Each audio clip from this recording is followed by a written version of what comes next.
Thoughts and action में आपका स्वागत है और हमारी आज की स्टोरी है साल 2015 की एक्शन पैक्ड मूवी दी गनमैन।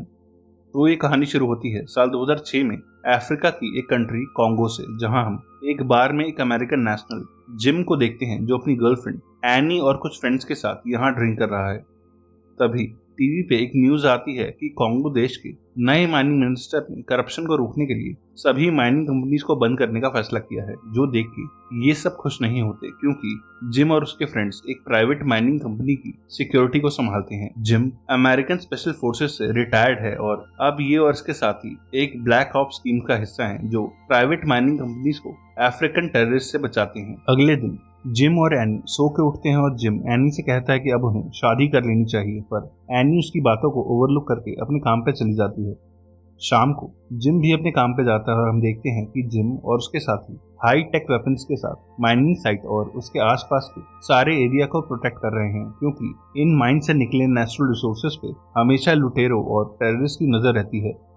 इस साइट से कुछ ही दूर एक हॉस्पिटल होता है जहां एनी नर्स का काम करती है और अपनी शिफ्ट के बाद जिम का एक फ्रेंड फीलिक्स वहां आता है और एनी से मिलता है, जो उसे घर ड्रॉप करने के लिए लिफ्ट भी ऑफर करता है। पर एनी कहती है कि वो जिम का वेट करेगी और यहाँ हमें पता चलता है कि फीलिक्स एनी को लाइक करता है। नेक्स्ट सीन में हम जिम को अपनी टीम के साथ एक वैन में देखते हैं जिन्हें एक मिशन मिला होता है। जिम को हर नई आई टेक्नोलॉजी बेहद पसंद होती है और वो अपने न्यू कैमरा फोन से अक्सर सबको रिकॉर्ड करता रहता है और इन्हें पता चलता है कि इन्हें उस माइनिंग मिनिस्टर को मारने का कॉन्ट्रैक्ट मिला है जो देश में माइनिंग को रेगुलेट करना चाहता है। सभी अपने हथियार रेडी करके एक प्लान बनाते हैं और जिम का ही कॉक्स नाम का एक फ्रेंड उससे पूछता है कि मिनिस्टर को मार के हम देश से बाहर कैसे निकलेंगे, जिसपे जिम कहता है कि एक्सट्रैक्शन का काम फीलिक्स का है और मिशन पूरा होते ही वो हमें लोकेशन से एयरलिफ्ट करेगा। इसके बाद हम जिम को एक होटल रूम में देखते हैं जो एक बड़ी सी स्नाइपर राइफल को असेंबल कर रहा है। जिम अपनी राइफल को पोजीशन करके उस रोड पे नजर रखने लगता है जहां से उस मिनिस्टर का काफिला गुजरेगा, और अगर जिम का निशाना मिस हो गया तो उसके बाकी फ्रेंड्स उस रोड को ही उड़ा देंगे। ये शॉट लेने के लिए जिम काफी नर्वस होता है और वो फीलिक्स से बात करने लगता है और बोलता है कि अगर आज मुझे कुछ हो गया तो एनी का ध्यान रखना, और फीलिक्स कहता है कि ये सब हमने पहले भी किया है, इसीलिए ज्यादा टेंशन मत ले। तभी उस मिनिस्टर की कार पास आने लगती है जिसके आगे पीछे उसके बॉडीगार्ड्स भी होते हैं और जिम अपनी टीम से कंफर्म करता है कि मिनिस्टर अपनी कार की कौन सी सीट पर बैठा है, और कंफर्मेशन मिलते ही वो फायर करता है और उसकी हाई कैलिबर बुलेट मिनिस्टर की गाड़ी को तोड़ती हुई उसके गले में हिट करती है और वो मारा जाता है। उस मिनिस्टर की किलिंग की न्यूज जब मीडिया में आती है तो देश में हर तरफ दंगे शुरू हो जाते हैं जो जल्दी एक सिविल वॉर का रूप ले लेते हैं, जिस वॉयलेंस में कॉन्गो के हजारों लोग मारे जाते हैं। पर अब तक जिम और उसकी टीम वहां से जा चुके होते हैं। कहानी 8 साल आगे बढ़ जाती है और हम जिम को समंदर में सर्फिंग करते हुए देखते हैं। जिम अब अपना ग्रुप और पुरानी लाइफ छोड़ चुका है और वो एक ह्यूमन राइट्स ग्रुप के साथ वापस कॉन्गो आ जाता है, जहां ये लोग लोकल लोगों के साथ साफ पीने के पानी के लिए कुएं खोदने का काम करते हैं और उसे अपनी पुरानी लाइफ में करी हुई किलिंग्स का भी अफसोस है। एक दिन जब जिम शहर से कुछ दूर ड्रिलिंग कर रहा होता है, तब उसे ढूंढते हुए 4-5 आदमी हथियारों के साथ वहां आ जाते हैं और वो सबको डरा के उनसे पूछने लगते हैं कि वो अमेरिकन कहाँ हैं। जिम छुपने की कोशिश करता है पर इनोसेंट लोगों की जान को खतरे में देख के वो बाहर आ जाता है और उन आदमियों के हथियार छीन के उन पे ही अटैक कर देता है। उन सभी को एक एक करके वहीं मार डालता है। जिम का ये रूप देख के वहां काम करने वाले लोग शॉक हो जाते हैं और जिम उन्हें लोकल पुलिस को कॉल करके वापस शहर जाने को बोलता है और वहां से अपने घर चला जाता है। जिम श्योर होता है कि वो लोग उसे ही मारने आए थे, क्योंकि उन्हें एग्जैक्टली पता था कि वो शहर से दूर उन्हें अकेला कहाँ मिलेगा, और उसे सालों पहले का वो दिन याद आता है जब उसने माइनिंग मिनिस्टर को मारा था। और उन मेमोरीज को याद करते हुए उसे सर में दर्द होने लगता है और अगले दिन जिम एक फ्लाइट लेके वो देश छोड़ देता है और वहां से लंदन शहर आ जाता है। जिम की मेमोरी अब थोड़ी वीक हो चुकी है और वो अक्सर चीजों को याद रखने के लिए उन्हें डायरी में नोट करता है। लंदन पहुंच के जिम को अपने होटल रूम में एक पार्सल मिलता है जिसमें उसके पुराने करे हुए मिशंस की डिटेल्स होती हैं और वो कॉन्गो के 2006 के मिशंस की डिटेल्स को याद करता है जहां उसने माइनिंग मिनिस्टर को मारा था। सब पढ़ने के बाद भी जिम को लगता है कि वो कुछ मिस कर रहा है और वो अपने पुराने फ्रेंड और टीममेट कॉक्स के ऑफिस जाता है, जो अब लंदन में अपनी एक सिक्योरिटी कंपनी चलाता है, और वो सालों बाद जिम से मिलके बेहद खुश होता है। जिम उसे बताता है कि कॉन्गो में किसी ने उस पर जानलेवा अटैक करवाया है और उसे लगता है कि ये 2006 वाले कॉन्गो मिशन का बदला है। कॉक्स कहता है कि एक सीरियस मैटर है क्योंकि उस मिशन में तेरे साथ हमारी टीम भी थी और अगर कोई तुझे टारगेट कर रहा है तो हो सकता है कि वो मेरे या हमारे बाकी साथियों के भी पीछे आए। जिम कॉक्स से पूछता है कि उस मिनिस्टर को मारने का कॉन्ट्रैक्ट हमें किसने दिया था, जिसपे वो कहता है कि वो फीलिक्स का कोई क्लाइंट था, पर अब किसी की फीलिक्स से बात नहीं होती और मुझे बस इतना पता है कि वो स्पेन के बार्सिलोना शहर में रहता है। और जिम कहता है कि वो फीलिक्स से मिलने बार्सिलोना जाएगा। वो जब कॉक्स की ऑफिस बिल्डिंग से बाहर निकलता है तब हम देखते हैं कि इंटरपोल के लोग उस पर नजर रख रहे हैं, पर जिम को उनके बारे में नहीं पता। इसके बाद जिम अपने एक और पुराने टीममेट स्टैनली से एक बार में जाके मिलता है और उसे भी अपने ऊपर हुए अटैक के बारे में बता के अलर्ट रहने को बोलता है, पर स्टैनली उससे कहता है कि तुम ओवर थिंक कर रहे हो। वो कहता है कि उस मिशन को 8 साल हो चुके हैं और अगर किसी को हमारी टीम के पीछे आना होता तो वो सालों पहले आ चुका होता। तभी जिम को फिर से सर में दर्द होने लगता है और स्टैनली अपने पास ड्रिंक कर रहे कुछ लड़कों को थोड़ा धीरे बोलने के लिए कहता है, जो लड़के जिम और उसकी एज का मजाक उड़ाने लगते हैं और उनसे बदतमीजी से बात करते हैं। जिम उन लड़कों पे टूट पड़ता है और उन सभी को वहीं पीटने लगता है और स्टैनली उसे बड़ी मुश्किल से कंट्रोल करके बार से बाहर लाता है। जिम का हेडेक बढ़ता जाता है और दर्द के मारे वो बेहोश हो जाता है और स्टैनली उसे लेके एक हॉस्पिटल में जाता है। हॉस्पिटल में सारे टेस्ट और स्कैन्स करने के बाद डॉक्टर जिम को बताते हैं कि उसे अल्जाइमर्स है और इसी वजह से उसे ये हेडेक और मेमोरी लॉस हो रहे हैं, इसलिए अब उसे स्ट्रेस नहीं लेना है। पर हॉस्पिटल से बाहर आते ही जिम स्टैनली से कहता है कि मैं फीलिक्स से मिलने बार्सिलोना जा रहा हूँ। स्टैनली कहता है कि मैं भी तुम्हारे साथ चलूंगा क्योंकि तुम्हारा इस हालत में अकेला ट्रैवल करना ठीक नहीं है। पर जिम नहीं मानता और कहता है कि अगर मुझे अनसेफ लगा तो मैं खुद तुझे हेल्प के लिए बुला लूंगा। जिम बार्सिलोना चला जाता है और स्टैनली उसके लिए वहां एक सेफ हाउस अरेंज करता है, जहां जाने पर उसे फेक आईडीज और बुलेट्स के साथ एक हैंडगन भी मिल जाती है। जिम फीलिक्स का एड्रेस ढूंढ निकालता है और उस पर नजर रखने लगता है और वहीं उसे फीलिक्स के घर से बाहर आती हुई एनी भी नजर आती है, जो अब फीलिक्स की वाइफ है। एनी को सालों बाद देखने के बाद भी जिम डिस्ट्रैक्ट नहीं होता और फीलिक्स का पीछा करने लगता है और वो देखता है कि वो एक ऑडिटोरियम में जा रहा है। फीलिक्स एक कॉन्फ्रेंस का चीफ गेस्ट और स्पीकर होता है और जिम वही ऑडियंस में बैठ जाता है। वो फीलिक्स से क्वेश्चंस पूछता है और सालों बाद जिम का चेहरा देख के वो शॉक हो जाता है, पर वो ऑडियंस के सामने बिल्कुल नॉर्मल एक्ट करता है। और कॉन्फ्रेंस खत्म होने के बाद फीलिक्स जिम को मिलने के लिए अपने ऑफिस में बुलाता है। फीलिक्स कहता है कि अगर तुम एनी को वापस लेने आए हो तो अब वो पॉसिबल नहीं है क्योंकि अब हम मैरिड हैं और वो भी मुझसे प्यार करती है। जिम कहता है कि ऐसी कोई बात नहीं है और दरअसल मैं तुमसे 2006 वाले कॉन्गो मिशन के बारे में बात करने आया हूँ क्योंकि कुछ दिनों पहले कॉन्गो में मुझ पर अटैक हुआ था और मुझे लगता है कि इसका हमारा उस मिशन से कोई कनेक्शन है। उसकी ये बातें सुन के फीलिक्स भी शॉक हो जाता है और वो कहता है कि जिसने हमें वो मिशन दिया था, मुझे उस क्लाइंट की डिटेल्स निकालने में थोड़ा टाइम लगेगा पर मैं जरूर पता कर लूंगा। जिम पहली बार बार्सिलोना आया होता है, इसलिए वो उसे अपने और एनी के साथ रात को एक डिनर पे इनवाइट करता है और जिम रात को एक फैंसी रेस्टोरेंट में जाता है।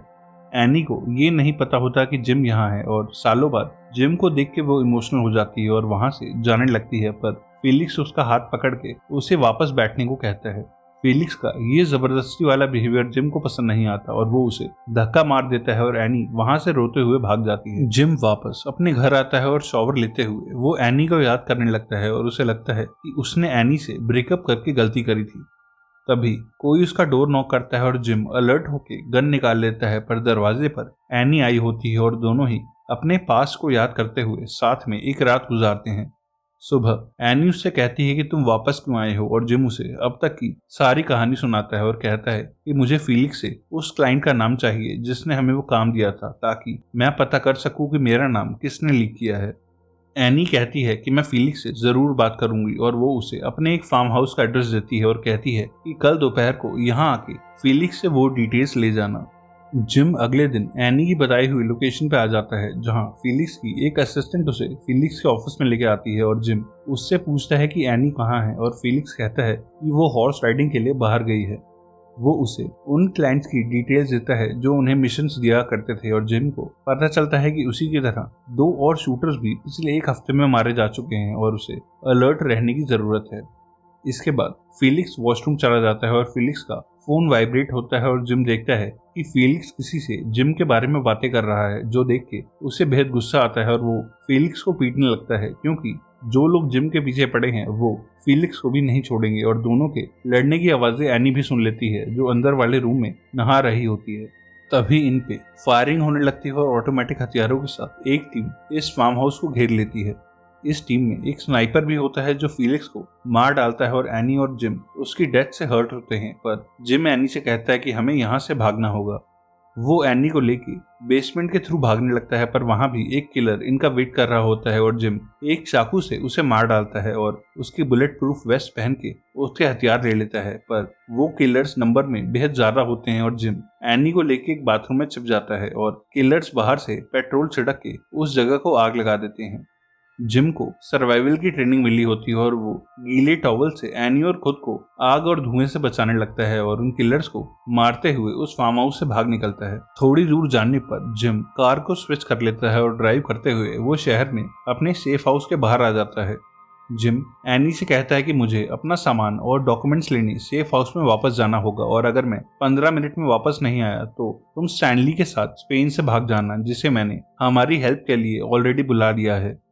अपने सेफ हाउस के बाहर जिम एक ट्रिप वायर को देख लेता है जिसपे पैर रखते ही ब्लास्ट हो जाएगा और वो देखता है कि कुछ लोग उसके सामने वाली बिल्डिंग से उसके अपार्टमेंट पे नजर रख रहे हैं।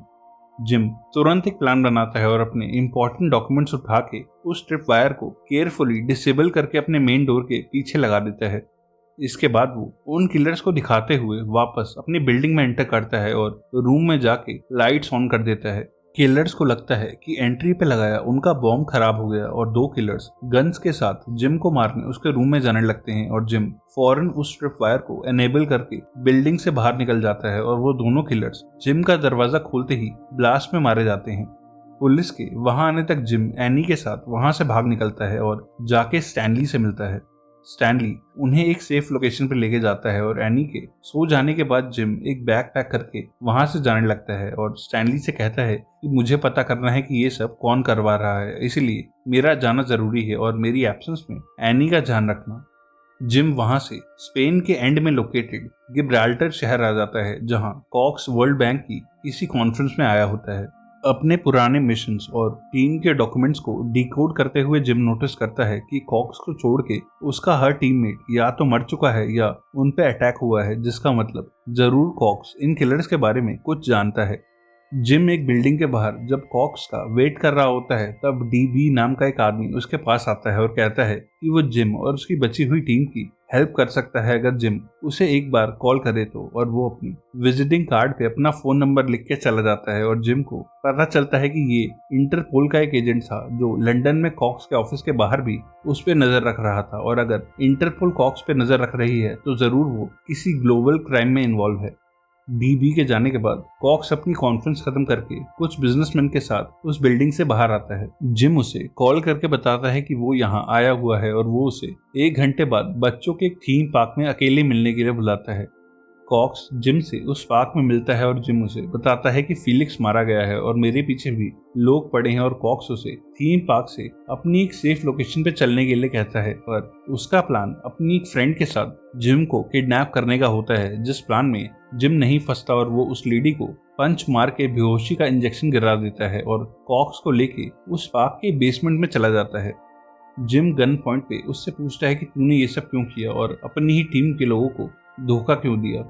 कॉक्स कहता है कि हमारे कॉन्गो जाने के बाद वहां सिविल वॉर छिड़ गई थी और हमारे एक मिशन की वजह से हजारों इनोसेंट लोग मारे गए थे, जिस क्राइम की पनिशमेंट किसी को तो मिलेगी। वो कहता है कि हमारी टीम को मारने के लिए जिस हिट स्क्वाड को काम मिला है वो मेरी ही सिक्योरिटी कंपनी की टीम है, पर मैंने कभी भी ये डिस्क्लोज नहीं होने दिया कि मैं भी कॉन्गो में तुम्हारे साथ था और तूने ही मेरी टीम के लिए फीलिक्स और स्टैनली को भी ढूंढ निकाला। ये सब सुन के जिम का सर दर्द होने लगता है और उसे लगता है कि वो फिर से बेहोश होने वाला है। वो कॉक्स के हाथ में गोली मारता है और कहता है कि मेरे पास प्रूफ है कि तू मिशन के टाइम पे हमारी टीम के साथ कॉन्गो में था और अपने क्राइम्स के लिए अगर हमें जेल भी जाना पड़े तो हम साथ में जाएंगे। पर तभी कॉक्स की सिक्योरिटी टीम के लोग उसे ढूंढते हुए वहां आ जाते हैं और जिम उन पे फायरिंग भी करता है, पर कॉक्स के लोग कॉक्स को लेके वहां से भाग निकलते हैं और जिम उस बेसमेंट से बाहर आ जाता है। जिम का हेडेक अब और ज्यादा बढ़ने लगता है और वो समझ जाता है कि वो अब बेहोश होने वाला है और वो स्टैनली को अलर्ट रहने का मैसेज टाइप करते हुए एक डस्टबिन के पास बेहोश हो जाता है। रात को 3 घंटों के बाद उसे होश आता है और वो फौरन कार ड्राइव करते हुए स्टैनली और एनी के पास जाने लगता है और स्टैनली को कॉल भी करता है, पर उसका कॉल कॉक्स पिक करता है जो जिम से पहले उन दोनों तक पहुंच चुका होता है और उसने इन्हें बेहद टॉर्चर भी किया होता है। वो जिम से कहता है कि मैं इन दोनों को मार के तेरे ही पास आने वाला हूँ और जिम उससे कहता है कि अगर उन दोनों को कुछ भी हुआ तो जिम उसे जिंदा नहीं छोड़ेगा, पर कॉक्स को उसका कोई डर नहीं होता और वो स्टैनली को शूट करके मार डालता है और उसके बाद एनी को भी मारने के लिए आगे बढ़ता है। जिम उसे एक वीडियो भेजता है और कहता है कि अगर तूने एनी को कुछ किया तो मैं ये वीडियो इंटरपोल और यूनाइटेड नेशंस को भेज दूंगा, और कॉक्स वो वीडियो देखता है जो जिम ने माइनिंग मिनिस्टर को मारने से पहले 2006 में बनाई थी, जिसमें कॉक्स साफ दिखाई दे रहा है और वो एक वैन में मिनिस्टर को मारने का प्लान डिस्कस कर रहा है। कॉक्स उससे पूछता है कि तुझे क्या चाहिए, जिसपे जिम कहता है कि मुझे सिर्फ एनी चाहिए, जिसके बदले में मैं तुझे सारे एविडेंसेस के साथ अपना फोन भी दे दूंगा, पर ये एक्सचेंज किसी पब्लिक प्लेस में ही होना चाहिए क्योंकि मुझे तुझ पे भरोसा नहीं है। वो अगले दिन जिम को एक बड़े स्टेडियम में बुलाता है जहां बुल फाइट्स होती हैं और वहां बुल्स को देखने हजारों लोग आए होते हैं और कॉक्स भी एनी को लेके वहां आता है। जिम को पता होता है कि कॉक्स की सिक्योरिटी के लोग वहां हर जगह होंगे, इसलिए वो उन्हें स्पॉट करके मारने लगता है और एक एक करके वो उसके कई सारे आदमियों को मार डालता है। पर कॉक्स का हेड ऑफ सिक्योरिटी जिम को स्पॉट कर लेता है और वो उसे कंधे पे शूट कर देता है और जिम बच के भाग निकलता है और एक रूम में जाके अपनी फर्स्ट एड करने लगता है। वो नोटिस करता है कि जिम ने उसकी पूरी टीम को मार डाला है और वो कॉक को भी ये सब रेडियो पर बताता है और वो एनी को लेके स्टेडियम से बाहर आने लगता है।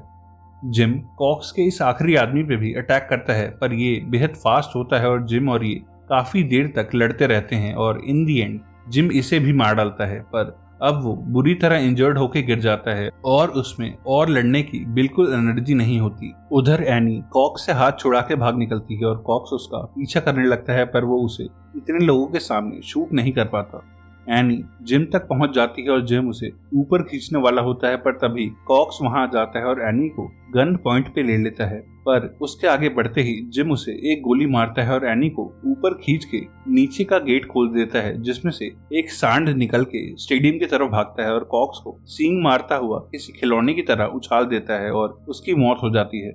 जिम को पता होता है कि स्पेन की पुलिस यहाँ आने ही वाली होगी, इसलिए वो इंटरपोल के उस एजेंट डीबी को कॉल करता है और एविडेंसेस के बदले उसे और एनी को स्पेन से निकालने को कहता है और इंटरपोल के एजेंट्स वहां आके इन्हें अपने साथ ले जाते हैं। जिम हॉस्पिटल में डीबी को सारी इन्फॉर्मेशन और एविडेंसेस दे देता है और उन मिशंस में अपनी इन्वॉल्वमेंट के लिए उसे भी हथकड़ी पहना के अरेस्ट कर लिया जाता है और उसे कुछ सालों की सजा होती है।